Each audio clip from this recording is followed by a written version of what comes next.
श्रावण में अगर मान लो एक दिन आपका निकल भी गया, 2 दिन आपके छूट भी गए, कोई दिक्कत की बात नहीं।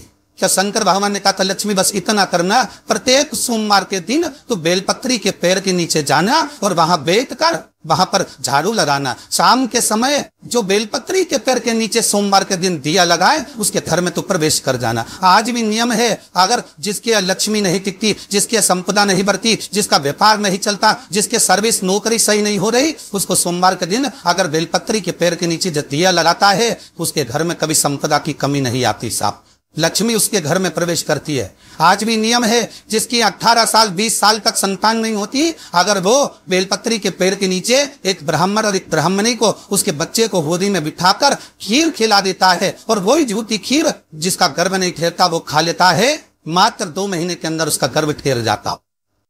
बेलपत्री के पेड़ के नीचे आज भी लक्ष्मी निवास कर।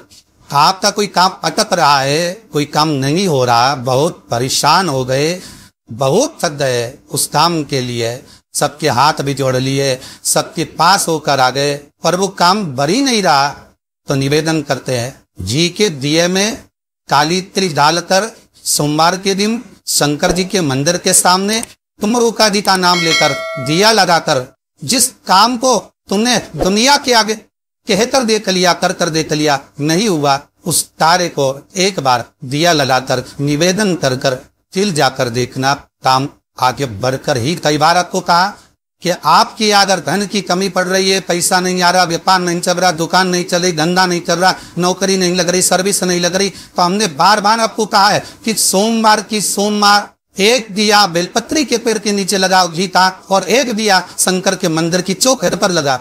बार बार आपको कहा जनाओ, 1-2 सोमवार लगाकर तो देखोगे, पर चलता कि नहीं चलता, उस पर विश्वास रखकर लगाओगे, सुख मिलेगा, आनंद की अनुभूति होगी।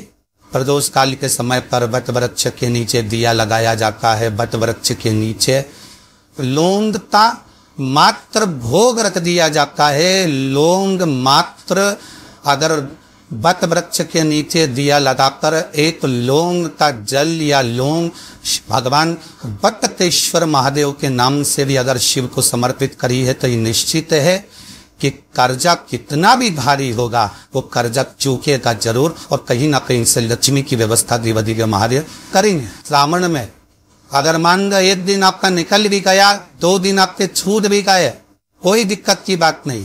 जो पेड़ तुम्हारे यहाँ लगाओ, जो पौधा तुम्हारे यहाँ लगाओ, जो वृक्ष तुम्हारे यहाँ लगाओ, जो क्यारा तुम्हारे यहाँ, कुंडी तुम्हारे यहाँ, उसी की मिट्टी को, उसी के पेड़ के नीचे, उसी पौधे के नीचे उस मिट्टी को थोड़ा सा हाथ से उसको उठाकर एक लिंग की आकृति बना ले। उसमें जलाधारी बनाने की जरूरत नहीं, केवल लिंग की आकृति बनाकर उसी की पूजन वहीं कर कर पानी चढ़ाकर 15 से 20 मिनट बाद अपना काम करने के बाद उसी को उसी मिट्टी में विसर्जन कर दें अपनी कामना कर कर। देवाधिदेव महादेव 2 महीने के बाद क्या देगा ये वही जान सक। सोमवार के दिन तो मेरे मंदिर के दरवाजे पर चौखट पर बैठ जाना, और दूसरा प्रतिदिन शाम के समय पर तो बेलपत्री के पेड़ के नीचे बैठ जाना। जो तेरी बेल वृक्ष के नीचे सेवा करने आए, जो शंकर जी के मंदिर में सोमवार को जल चढ़ाने आए, उसका जो पात्र जल चढ़ाकर जब वो घर लेकर जाए उसके पीछे पीछे पात्र के पीछे पीछे तू जाना, उसके घर में लक्ष्मी का बददार बनकर।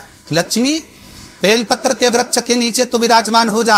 उस बेलपत्र के वृक्ष के नीचे जो बुआरी लगाए, सेवा करे, चाकरी करे, एक बेटी को जैसे बड़ा करते हैं वैसे बेलपत्री के वृक्ष को जो बड़ा करे, बेलपत्री के वृक्ष का जो पालन करे, पोषण करे, उसकी संभाल करे, उस बेलपत्री के वृक्ष को जैसे जैसे वो उन्नति करे वैसे वैसे उसके घर में समृद्धि बढ़ती आए। जब बार बार आप किसी काम को कर रहे हो और हार जाते हो, बहुत प्रयास करा आपने, हार गए, किसी एग्जाम में आप बार बार बैठ रहे हो, नहीं हो रहा, मात्र 7 चावल के दाने लीजिए, उसको केसर के चित्र में उसको भिना लीजिए, या कोई भी इत्र जो तुम्हारे घर में हो, 7 दाने चावल के जो तुम्हारे घर में इत्र हो उस पर भिना लीजिए। एक सफेद पुष्प हाथ में रखो, काकरी को शिव मंदिर खुला हो तो शिव मंदिर में चढ़ा दो, नींद खुला हो तो बेलपत्री के वृक्ष के नीचे अपनी कामना कर कर छोड़ में 25 बार आपने प्रैक्टिकल करा, 25 बार आपने सीए का एग्जाम दे दिया, इसका एग्जाम दे दिया, उसका एग्जाम दे दिया, इंटरव्यू दे दिया, नहीं हो रहा, एक बार कर देखो, और एक बार करने के बाद में बाबा चाहेगा तो आपके कार्य सफल करिए। उमरेश्वर मेरा शिव मेरा ओ बड़ी मेरा दयालु दातार करुणा कर ही दो। करना उसी को है जो इंटरव्यू दे रहा, जो परीक्षा दे रहा। नहीं तो मालूम पड़े बेटी इंटरव्यू दे रही और माँ चराने चली गई, बेटा चराने चले जा। नहीं, जो जो चाहता है कि मेरा ये काम होना है वही। एक बात हमेशा याद रखिए, मान लो घर में अगर लक्ष्मी नहीं आ गई, किसी कारण बस कोई कार्य ऐसा हो गया हो कि आप मेहनत कर रहे हो, सफलता नहीं मिल रही हो, लक्ष्मी प्रवेश नहीं कर रही हो, तो महाराज बेल का जो फल होता है उस फल के अंदर का जो गुर्दा होता है, बेल के फल का अंदर का जो भाग होता है गुर्दा, उसको लेकर घर पर आओ और सुखाए। सुखाने के बाद उसको जलाओ, जलाकर उसकी भस्म तैयार, उस भस्म पर अच्छा बढ़िया पीस लो, पीस कर कपड़े से छान लो मारे। उसको छान कर जब आप शंकर भगवान का पूजन करने के लिए शिव मंदिर में जाए महाराज, किसी भी पास सोमवार या सोमवार की अष्टमी पड़ जाए उस दिन थोड़ी सी भस्म लेकर जब जाए घर से, उसमें से थोड़ी सी भस्म बेलपत्री के पेड़ के नीचे श्री कुंदकेश्वर महादेव का नाम लेकर चढ़ा दें। क्या नाम लेना है? कुंदकेश्वर। उसी में से थोड़ी सी भस्म जो बेलपत्री के वृक्ष के नीचे आपने चढ़ाई या बेलपत्री के वृक्ष की जड़ में चढ़ाई, उसको लेकर आओ और वही वृक्ष माता पार्वती का नाम लेकर भगवान शंकर के ऊपर चढ़ा दो और अपनी मनोकामना कर कर एक लोटा पानी शिव पर समर्पित कर दो। चुटकी भर बस, ज्यादा नहीं, मात्र चुटकी। और बाबा चाहेगा कि आपका जो लक्ष्मी रुकी हुई है या व्यापार में ही चल रहा या कार्य नहीं हो रहा, तो बाबा का लला ही देगा। ऐसे ही लगा है। शंकर भगवान को भस्म अति प्रिय है। हम तो यहाँ तक कहेंगे देसी गाय का घी हो। कौन सी गाय का? देसी हो, जर्सी नहीं, देसी गाय का घी हो। देसी गाय के दूध से जो घृत का निर्माण हो वो घी हो, और बेले का जो फल का गुर्दा जलाओ, उसकी भस्म अगर आपने बेलपत्री के पेड़ के नीचे ही बनाई हो मान लो, उस भस्म को पीस लें, पीस कर उसको काजन जैसा तैयार करके डब्बी में रख ले मारा।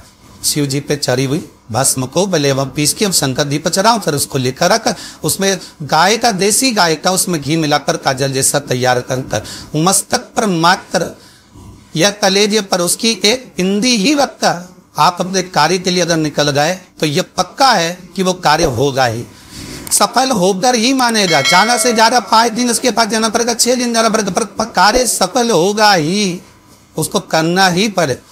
जो कि वो केवल बेल की कालोच में ही गई है, वो स्वयं काल का तुम्हारे साथ गई, स्वयं पार्वती माँ तुम्हारे साथ।